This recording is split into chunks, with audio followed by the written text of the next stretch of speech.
ధర్మాలన్నిటిలోకి గొప్ప ధర్మం తల్లిదండ్రుల సేవ. అందుకే మనకి ధర్మం ఆచరించడానికి మూలమైంది శరీరం. శరీరమాద్యం కలు ధర్మ సాధనం అంట. ఆ శరీరాన్ని ఇచ్చింది తల్లిదండ్రులు. వాళ్ళు లేకపోతే మనకి శరీరం లేదు. ఇక మిగిలిన విషయాలన్నీ తర్వాత. మనం ఎంత డబ్బైనా సంపాదించుకోవచ్చు, ఎంత పేరైనా సంపాదించుకోవచ్చు, రకరకాలుగా ఏదైనా సంపాదించుకోవచ్చు. అవన్నీ శరీరం ఉండబట్టే చేశాం. ఆ శరీరాన్ని ఇచ్చింది వాళ్ళైనప్పుడు అంతకంటే దానం ఎవరూ చేయలేరు మనకి. మనము వాళ్ళ రుణం తీర్చుకునే విధానం ఏమిటంటే ఆ శరీరాలకి బతికి ఉన్నంతకాలం ఏ కష్టము కలగకుండా చూడడమే ఆ రుణం తీర్చుకునే విధానం.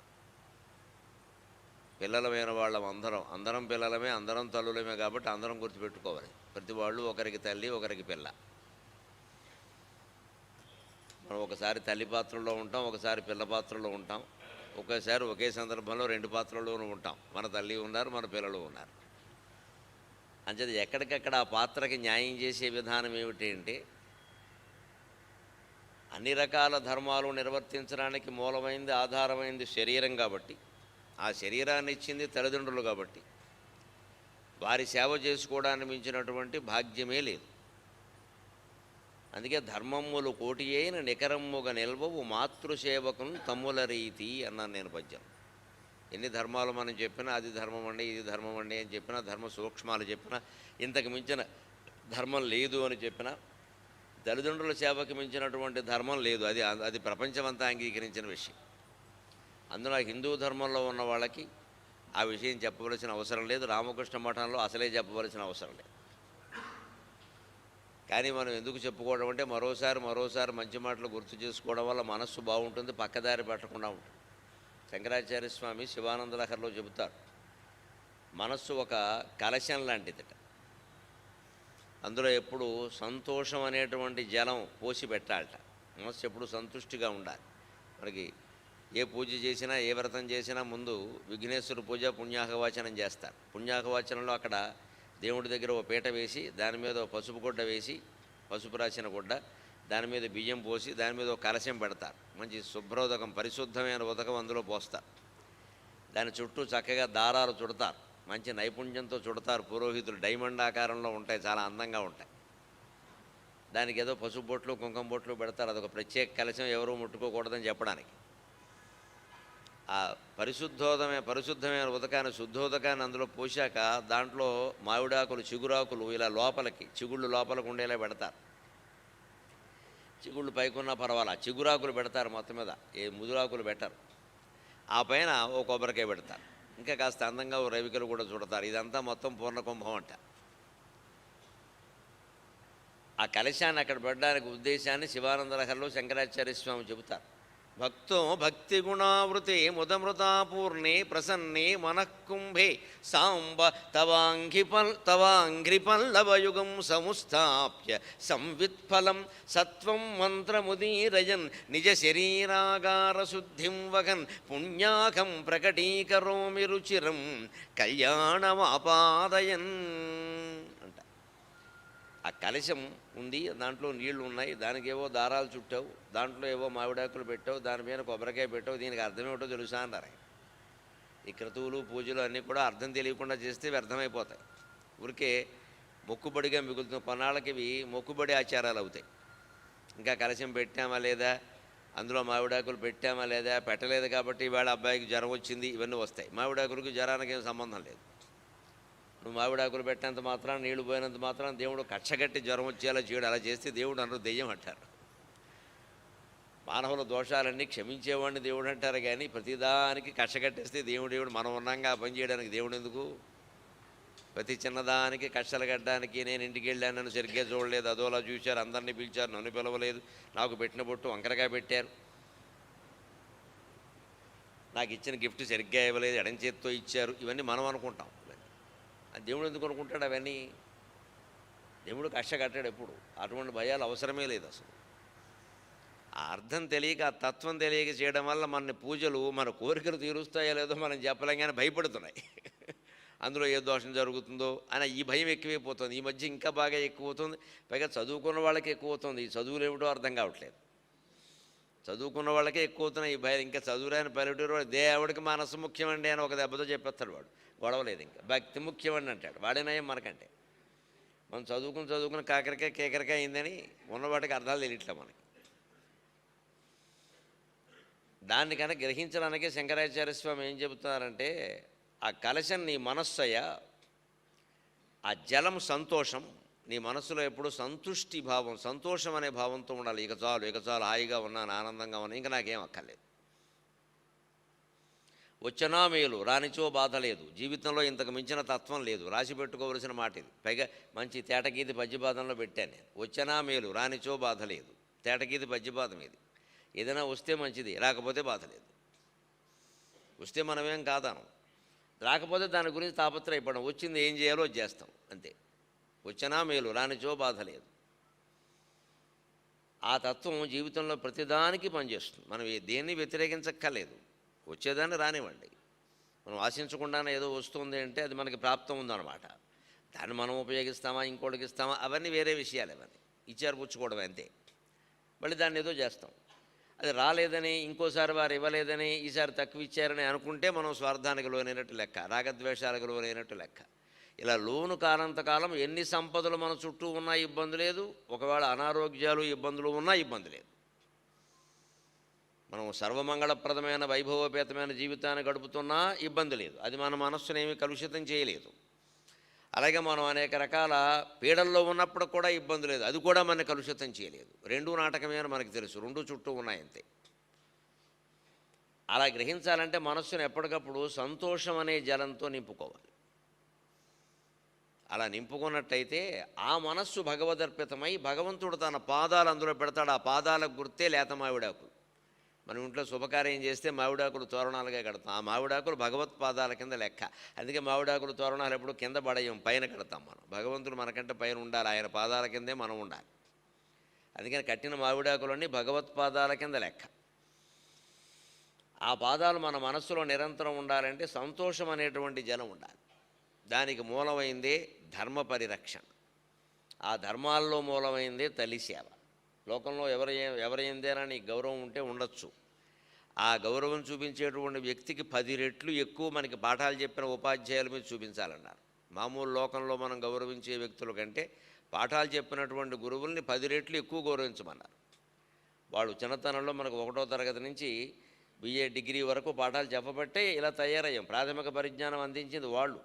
అందుకని లోకంలో ఎవరిని ఎంత మనం గురువు అని గౌరవించినా ఈ గురువు చెప్పేటువంటి మాటలను అందుకోగలిగే పరిజ్ఞానం కూడా వాళ్ళు ఇచ్చారు మనకి. ఆ ప్రాథమిక పరిజ్ఞానం, భాషా జ్ఞానం లేకపోతే ఏం చెప్పేది మనకేం అర్థమవుతుంది? ఇవాళ గొప్ప పుస్తకం చదవచ్చు మనం, ఇంతకంటే ఏం లేదంటే ఇక నాకు అర్థమైపోయింది అనొచ్చు. ఆ పుస్తకం చదివే పరిజ్ఞానం నీకు ఎలా వచ్చింది? 1వ తరగతిలో వాళ్ళు నేర్పిన మాస్టర్ వాళ్ళు వచ్చింది. అంచేది ఈయనకంటే ఎక్కువ ఆయన గౌరవించమన్నారు. ఆయన మామూలుగా చదువు చెప్పారండి అనద్దు. ఈయన ఎంత గొప్ప జ్ఞానం చెప్పినా, ఈయన ఎంత గొప్ప పుస్తకం రాసినా, ఈ రచయిత రాసిన పుస్తకం, ఈ గురువు చెప్పిన మాటలు మనకు అర్థమవుతున్నాయంటే 1వ తరగతిలో వాళ్ళు చెప్పిన మాస్టరే కారణం. ఆయన చెప్పకపోతే ఇవి ఎక్కడవి? ఈ అక్షరాలే తెలియవు కదా మనకి. అంటే పాఠాలు చెప్పినటువంటి ఉపాధ్యాయుడిని లోకంలో గౌరవించేటువంటి ప్రవచనకర్తల కంటే, గురువుల కంటే ఎక్కువ గౌరవించమన్నారు. 10 రెట్లు ఎక్కువ. అంత గొప్పది. వాళ్ళని తక్కువ చేయడానికి వెళ్ళవాడు. జీతం తీసుకుని చెప్పారన్నాను వీల్లేదు. జీతానికిను మనకి చెప్పిన జ్ఞానానికి ఎప్పుడూ సరిపోలేదు అక్కడ. అది కుదిరేది కాదు. అది సరస్వతి సమర్చనం. దాన్ని డబ్బుతో ఎక్కడ కొలుస్తాం? అంతకంటే ఎక్కువ పాఠాలు చెప్పిన ఉపాధ్యాయుడి కంటే 10 రెట్లు ఎక్కువ తండ్రిని గౌరవించమన్నారు. ఎందుకంటే తండ్రి 4 రకాల ఏదో యాతన పడి సంపాదించి ఆ బళ్ళో చేర్చబట్టి, ఆయన బాధ్యత వహించబట్టి మనం చదువుకోను. లేదా ఎక్కడిది బళ్ళో చేరే యోగ్యత లేదు. తండ్రి కంటే కూడా ఎక్కువగా 10 రెట్లు తల్లిని గౌరవించమన్నారు. ఈ ఫీజులు కట్టినా సంపాదించేసిన మూలమైన శరీరం ఎక్కడి నుంచి వచ్చింది? తల్లి శరీరం నుంచి వచ్చింది. తండ్రి కేవలం పుట్టుకకి బీజమాత్రంగా, బిందుమాత్రంగా కారణమయ్యాడు. కానీ ఆ బిందువుని పోతన గారు భాగవతంలో చెప్పినట్టుగా కలకలనై చలచలనై కలకలనై పిదపిదనై కలకలనై తలను దాల్చి గళనాళముతో తల ఏర్పడి గర్భంబై చలచలనై పిదపిదనై కలకలనై కరడుగట్టి గళనాళముతో తల ఏర్పడి గర్భంబై నెలమసలంచి రచిక్కి నెలతకు నదిప అని అదితిదేవి వామనుణ్ణి గర్భంలో ధరించినప్పుడు పద్యం రాస్తాడు.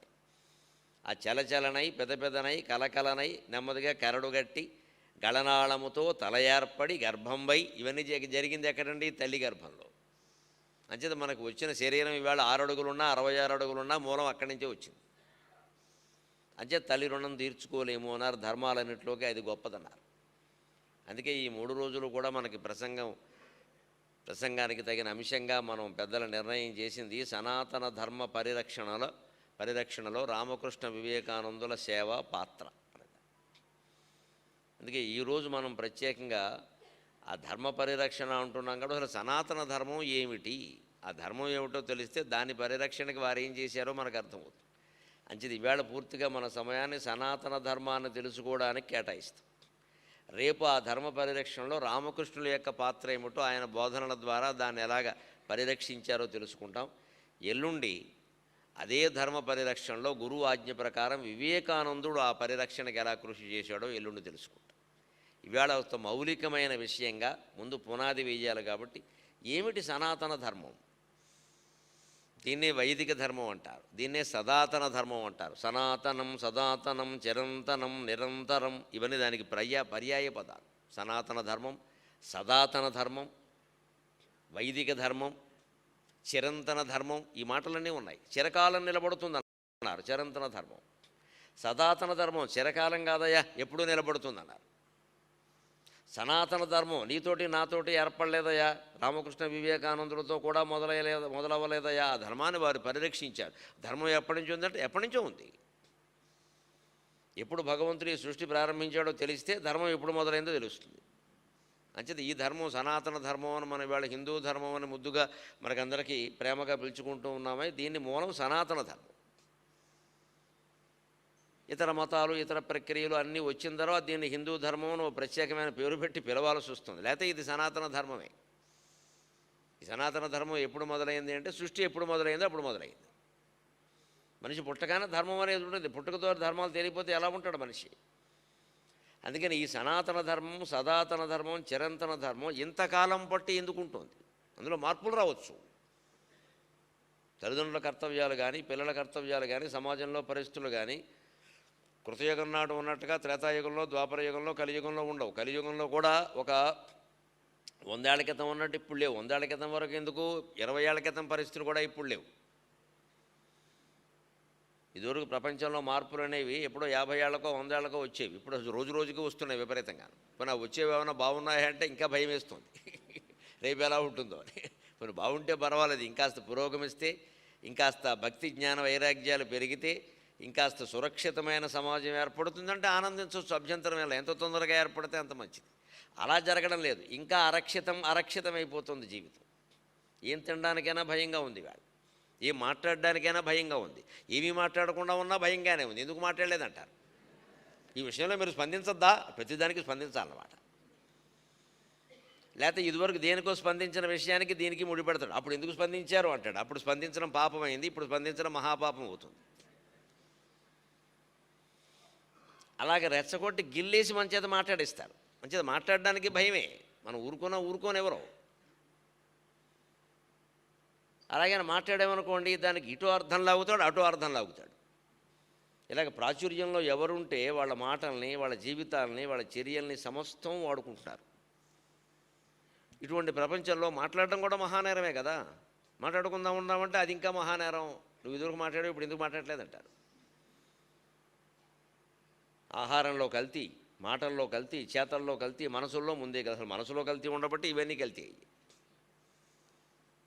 ఇటువంటి పరిస్థితుల్లో కూడా సనాతన ధర్మం గురించి మాట్లాడతారు అంటే గంట ముందే వచ్చి ఇక్కడ కూర్చున్నటువంటి మహానుభావులు ఉన్నారు అంటే ధర్మం ఏమిటో తెలుస్తుంది మనకు. దాని పట్ల ఆసక్తి ఏముందో తెలుస్తుంది. ఇది మళ్ళీ రేపొద్దున ప్రపంచవ్యాప్తంగా ప్రచారం అవ్వడం ఖాయం. ఉన్నారు, ఆసక్తి చాలా ఉంది. వినడం కాదు, దాన్ని అన్వయించుకుంటున్న వాళ్ళు ఉన్నారు, ఆచరిస్తున్న వాళ్ళు ఉన్నారు. నేను చాలా సంతోషిస్తున్నానమ్మా. 3-4 సంవత్సరాలుగా ఆచరణలో పెట్టే ప్రయత్నం జరుగుతుంది. చాలా సంతోషిస్తున్నాను. ఇదివరకు నాతో మాట్లాడిన వాళ్ళు, కనిపించిన వాళ్ళు మేము వింటున్నామనే చెప్తున్నారు. ఈ మధ్య ఆచరిస్తున్నామని చెబుతున్నారు. చాలా సంతోషంగా ఉంది. అంటే నాతో ఇలా చెప్పాలని వాళ్ళకి అర్థమైంది. ఈయనకి వింటున్నామంటే సరిపోదు, ఆచరిస్తున్నామని కూడా చెప్పాలి. ఎందుకంటే నేను తరచా మాట చెప్పు. మరి ఆచరించిన దానికి దేనికి ఇవన్నీ? నాకెందుకు, మీకెందుకు? ఆచరణలో పెడితే ముందు మిగిలిన ప్రపంచం అంతా పక్కనట్టే మనం సుఖంగా ఉంటాం కనీసం. అది సరిపోదా?